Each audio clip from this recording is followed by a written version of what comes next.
நம்ம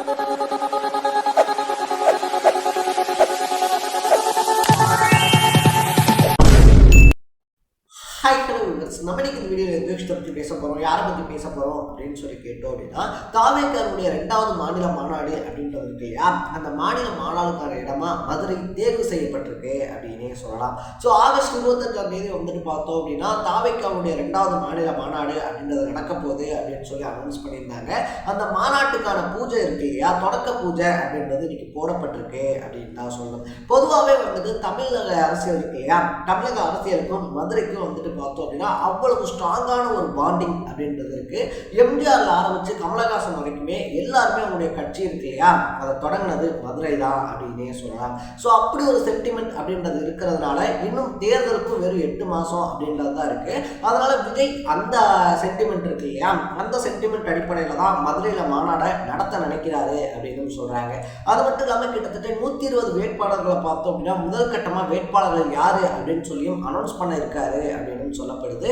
ஸோ இது எந்த அளவுக்கு உண்மை, அதை தாண்டி வந்துட்டு பார்த்தோம் அப்படின்னா தாவேக்கால இந்த மாநாட்டுக்கான பணிகள் அப்படின்றது எவ்வளவு விறுவிறுப்பாக நடந்துகிட்டு இருக்கு அப்படின்ற மாதிரி பல விஷயங்களை தான் இந்த வீடியோவில் நம்ம பேச போகிறோம். அதுக்கு முன்னாடி நம்ம சேனலுக்கு நீங்கள் புதுசாக வந்திருந்தீங்க அப்படின்னா இதே மாதிரி அப்பப்போ அப்டேட்டாக போயிட்டு இருக்கக்கூடிய விஷயங்கள் இருக்கு இல்லையா, அது கரண்ட் அஃபேர்ஸாக இருந்தாலும் சரி, பாலிடிக்ஸாக இருந்தாலும் சரி, ஸ்போர்ட்ஸாக இருந்தாலும் சரி, அப்பப்போ அப்டேட்டாக போயிட்டு இருக்கக்கூடிய விஷயங்களை நீங்கள் தொடர்ந்து தெரிஞ்சுக்கணும் அப்படின்னு ஆசைப்பட்டீங்கன்னா மறக்காம சேனலை ஃபாலோ பண்ணி சப்ஸ்கிரைப் பண்ணிக்கோங்க. ஸோ ஃபர்ஸ்ட் ஆஃப் ஆல் வந்துட்டு பார்த்தோம் அப்படின்னா நம்ம முன்னாடியே சொன்ன மாதிரி எம்ஜிஆர் தொடங்கி கமலஹாசன் வரைக்கும் பலருக்குமே வந்துட்டு பார்த்தோம் அப்படின்னா இந்த மதுரை அப்படின்றது அரசியல் களங்களில் ரொம்பவே உறுதுணையாக இருந்திருக்கு அப்படின்னு தான் சொல்லணும்.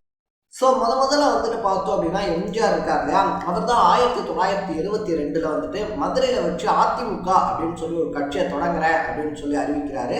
எம்ஜிஆர் அதிமுக அப்படின்ற கட்சியை பார்த்தோம் அப்படின்னா அந்த மதுரை இருக்கு இல்லையா, அங்கே தொடங்கினதுக்கு அப்புறமா தான் அரசியல்வாதிகள் பலருக்குமே வந்துட்டு அரசியல் ரீதியாக மதுரை சென்டிமெண்ட்டான இடமா மாறின தருணம் அப்படின்னு சொல்லலாம். ஸோ எம்ஜிஆரை தொடர்ந்து வந்துட்டு பார்த்தோம் அப்படின்னா 2005 கேப்டன் விஜயகாந்த் இருக்கார் இல்லையா, அவரும் அதே மதுரையில் வச்சுதான் அவருடைய தேசிய முற்போக்கு திராவிடர் கழகம் அப்படின்னு சொல்லக்கூடிய கட்சியை அனௌன்ஸ் பண்ணாரு. அதுக்கப்புறமா வந்துட்டு பார்த்தோம் அப்படின்னா 2000வது வருஷத்துல இருந்தே அவர் வந்துட்டு அரசியல் நோக்கி நகர ஆரம்பிச்சாலும் 2005 தான் வந்துட்டு தன்னுடைய கட்சியை ஓப்பனா அனௌன்ஸ் பண்ணாரு அப்படின்னே சொல்லலாம். அதுக்கு முன்னாடி வந்துட்டு பார்த்தோம் அப்படின்னா தேமுதிக சார்பானவங்க இருக்காங்க இல்லையா, அப்போ வந்துட்டு அந்த கட்சி பேர் கிடையாது, தன்னுடைய ரசிகர் மன்றங்களில் இருந்தவங்களை உள்ளாட்சி தேர்தல்களில் 2001வது வருஷமே போட்டி போட வச்சிருந்தாரு. ஸோ அந்த சுயேட்சை வேட்பாளர்களாக தன்னுடைய ரசிகர்கள் இருக்காங்க இல்லையா, அவங்க வின் பண்ணதான் பார்த்தோம் அப்படின்னா கேப்டன் விஜயகாந்துக்கு தீவிர அரசியல் நோக்கி வரலாம் அப்படின்ற எண்ணத்தை கொண்டு வந்துருச்சு அப்படின்னு சொல்லலாம். ஆஸ் யூஸ்வல் அதே மாதிரி தான் வந்துட்டு பார்த்தோம் அப்படின்னா விஜய் இருக்கார் இல்லையா, அவரும் லாஸ்ட் எலெக்ஷன்ஸ்லாம் வந்துட்டு அவர் கட்சியை சார்ந்தவங்க இருக்காங்க இல்லையா, இப்போ கட்சியை சார்ந்தவங்க, அப்போ வந்துட்டு பார்த்தோம் அப்படின்னா நற்பணி மன்றம் ரசிகர் மன்றங்களை சார்ந்தவங்க, ஸோ அவங்க எல்லாருமே வந்துட்டு தேர்தலில் போட்டியிடுறதுக்கான அனுமதி அப்படின்றத கொடுத்திருந்தாரு. உள்ளாட்சி தேர்தல்களில் வந்துட்டு பார்த்தோம் அப்படின்னா விஜய் நற்பணி மன்றத்தை சார்ந்தவங்க இருக்காங்க இல்லையா, அவங்க வாங்கின வெற்றி அப்படின்றதான் வந்துட்டு சரி ஓகே நம்ம முழு நேர அரசியல்வாதியா மாறலாம் அப்படின்ற எண்ணத்தை விஜய்க்கு கொடுத்துருக்கு அப்படின்னு சொல்றாங்க. ஆல்ரெடியே வந்துட்டு பார்த்தோம் அப்படின்னா நம்ம முன்னாடி சொன்ன மாதிரி இப்படி பல முக்கியமான ஆட்கள் வந்துட்டு மதுரையில மாநாடு போட்டிருக்காங்க இல்லையா, அதை தொடர்ந்து கமலஹாசன் இன்னைக்கு என்னதான் வந்துட்டு திமுகவோட கூட்டணியா மாறி மாநிலங்களவை எம்பியாலாம் மாறி இருந்தாலும் அவர் கட்சி தொடங்கும் போது திராவிட கட்சிகளுக்கு மாற்றா கட்சி தொடங்குறேன் அப்படின்னு சொல்லி அதே மதுரையில் வச்சுதான் அவருடைய கட்சியினுடைய அறிவிப்பு அப்படின்றதையும் வெளியிட்டு இருந்தாரு. ஸோ இப்படி பல தலைவர்கள் இந்த லைன்ல நம்ம ஜெயலலிதா விட்டுட்டோம் அப்படின்னு சொல்லி தான் யோசிக்கிறீங்க இல்லையா, ஸோ அவங்களுக்கும் வந்துட்டு பார்த்தோம் அப்படின்னா மதுரையோட ரொம்ப நெருங்கிய தொடர்பு அப்படின்றது இருக்கு அப்படின்னே சொல்லலாம். 2006 எலெக்ஷனாக இருந்தாலும் சரி, 11 எலெக்ஷனாக இருந்தாலும் சரி, அந்த எலெக்ஷன்ஸ்லாம் வந்துட்டு பார்த்தோம் அப்படின்னா நாங்கள் வந்துட்டு மதுரையில் மாநாடு போட்டது தான் அதிமுகவுடைய செல்வாக்குக்கும் வெற்றி இருக்கு இல்லையா, சாரி 16 நினைக்கிறேன். ஸோ 2016 அந்த வருஷங்களில் வந்துட்டு பார்த்தோம் அப்படின்னா நாங்கள் வின் பண்ணதுக்கு ரொம்ப முக்கியமான காரணமே வந்துட்டு மதுரையில் மாநாடு போட்டதா அப்படின்னு சொல்லிட்டு அதிமுகவுடைய முன்னாள் முதலமைச்சராக இருந்த ஓபிஎஸ் இருக்கார் இல்லையா, அவர் கூட ஒரு சில நாட்களுக்கு முன்னாடி சொல்லியிருந்தாரு அப்படின்னு தான் சொல்லணும். அது மட்டும் இல்லாமல் அவருமே வந்துட்டு செப்டம்பர் மாதம் இருக்கு இல்லையா, செப்டம்பர் மாதம் வந்துட்டு நாங்கள் மதுரையில் மாநாடு அப்படின்றது போடுவோம். ஸோ அந்த மாநாட்டில் வந்துட்டு பார்த்தோம் அப்படின்னா நான் என்ன முடிவு எடுத்திருக்கேன் அப்படின்றத ஓப்பனாக சொல்லுவேன். நாங்கள் யார் தயவையுமே எதிர்பார்த்து இருக்க கிடையாது, அடுத்து நாங்கள் என்ன முடிவெடுக்க போகிறோம் அப்படின்றத அந்த மாநாட்டில் வச்சு அனௌன்ஸ் பண்ணுவேன் அப்படின்னு சொல்லி சொன்னதுனால அந்த ஒரு மாநாடும் இனி மதுரையில் நடக்க போகுது அப்படின்னு சொல்லலாம். இப்படி பல மாநாடுகள் வந்துட்டு பார்த்தோம் அப்படின்னா தமிழக அரசியல் களம் அப்படின்றத பரபரக்க செஞ்சிருந்தாலும் கடந்த மாதம் நடந்த முருகர் மாநாடு இருக்கு இல்லையா, அது வந்துட்டு பார்த்தோம் அப்படின்னா இன்னும் ஒரு படி மேலே பிரம்மாண்டமாக நடத்தப்பட்டுச்சு அப்படின்னே சொல்லலாம். முருகர் மாநாடை நம்ம ஒதுக்கிட முடியாது அப்படின்னு தான் சொல்லணும். ஸோ இப்படி பல மாநாடுகள் நடந்திருக்கக்கூடிய சுச்சுவேஷனில் விதையும் வந்துட்டு பார்த்தோம்னா தூத்துக்குடி தேசிய நெடுஞ்சாலையில் இருக்கக்கூடிய பாரபத்தி அப்படின்ற கிராமத்தில் தான் வந்துட்டு பொதுக்கூட்டம் நடத்துறதுக்கான மாநாடு நடத்துறதுக்கான இடம் அப்படின்றத தேர்வு பண்ணியிருக்காரு அப்படின்னு சொல்லணும். ஸோ இதுக்கு முன்னாடி வந்துட்டு பார்த்தோம் அப்படின்னா விக்கிரவாண்டி இருக்கு இல்லையா, விக்கிரவாண்டியில் மாநில மாநாடு அப்படின்றத போட்டிருந்தாங்க. இப்போ வந்துட்டு இந்த பாரபத்தியில் பார்த்தோம் அப்படின்னா கிட்டத்தட்ட 200 ஏக்கரா இருக்கக்கூடிய நிலம் அப்படின்றது தேர்வு செய்யப்பட்டிருக்கு.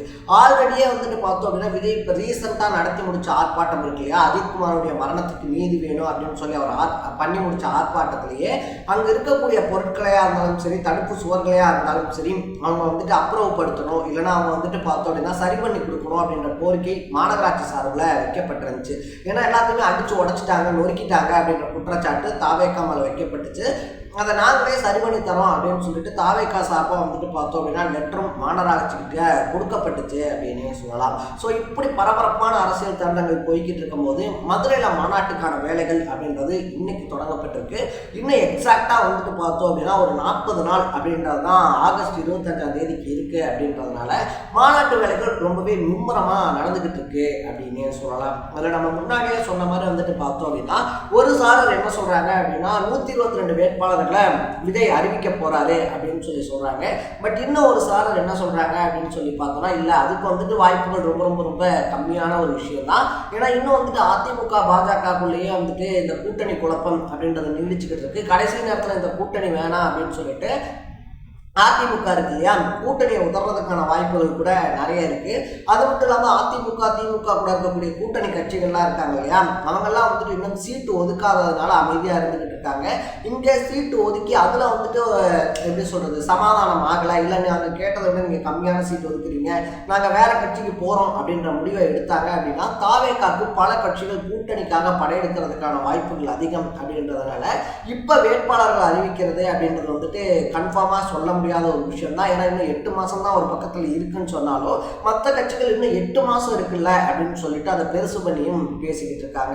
ஸோ இந்த மாநாடு மதுரை மாநாடு இருக்கு இல்லையா, கண்டிப்பாக வந்துட்டு அதிமுகவுக்கு ஒரு திருப்பு முனையையும் அதே மாதிரி வந்துட்டு கட்சி ஆரம்பித்த எல்லாத்துக்கும் ஒரு திருப்பு முனையை கொடுத்த மாதிரி தாவேகாக்கும் ஒரு திருப்பு முனையை கொடுக்கும் அப்படின்னு சொல்கிறாங்க. ஏன்னா ஆகஸ்ட் 25ஆம் தேதி மாநில மாநாடுக்கு சூஸ் பண்ணியிருக்கக்கூடிய டே பார்த்தோம் அப்படின்னா நம்ம கேப்டன் விஜயகாந்த் இருக்கார் இல்லையா, அவருடைய பிறந்த நாளாகவும் இருக்கு. அரசியல் வாரிசாக வந்துட்டு பார்த்தோம் அப்படின்னா விஜயகாந்த் மாதிரியே விஜயும் எல்லா ஃபார்முலாஸையும் ஃபாலோ பண்ணிட்டு வரதுனால அந்த டே ஒரு சென்டிமெண்டலா விஜய் கூட கனெக்ட் ஆகும் அப்படின்னு சொல்றாங்க. அது மட்டும் இல்லாமல் நடிகர் விஜய் இருக்கார் இல்லையா, இன்னைக்கு தாவேகாவுடைய தலைவராக இருக்கக்கூடிய விஜய் அவர்களுடைய திருமண நாளும் அன்னைக்கு தான் அப்படின்னே சொல்லலாம். ஸோ சென்டிமெண்டா பார்த்தோம் அப்படின்னா எல்லாமே அவருக்கு ஃபேவரா இருக்கிறதுனால ஆல்மோஸ்ட் இந்த மாநாடும் அவருடைய அரசியல் திருப்பு முனையை ஏற்படுத்தும் அப்படின்னு சொல்லி எதிர்பார்க்கப்படுது. ஸோ நீங்க இந்த விஷயத்தை பத்தி என்ன நினைக்கிறீங்க? அடுத்த விஜயகாந்தா விஜய் வரதுக்கான வாய்ப்பு அப்படின்றது இருக்கா இல்லையா, அதை பற்றி உங்களுடைய பாயிண்ட் ஆஃப் வியூ என்ன அப்படின்றத கமெண்ட்ல போட்டு இதே மாதிரி அப்பப்போ அப்டேட்டாக போயிட்டு இருக்கிற விஷயங்கள், அது கரண்ட் அஃபேர்ஸாக இருந்தாலும் சரி, பாலிடிக்ஸாக இருந்தாலும் சரி, ஸ்போர்ட்ஸாக இருந்தாலும் சரி, அப்பப்போ அப்டேட்டாக போயிட்டு இருக்கிற விஷயங்களை நீங்கள் தொடர்ந்து தெரிஞ்சுக்கணும் அப்படின்னு ஆசைப்பட்டீங்கன்னா மறக்காம சேனலை ஃபாலோ பண்ணி சப்ஸ்கிரைப் பண்ணிக்கோங்க. நாளைக்கு இதே மாதிரி இன்னொரு இன்ட்ரெஸ்டிங்கான வீடியோட சந்திக்கலாம். தட பை பை.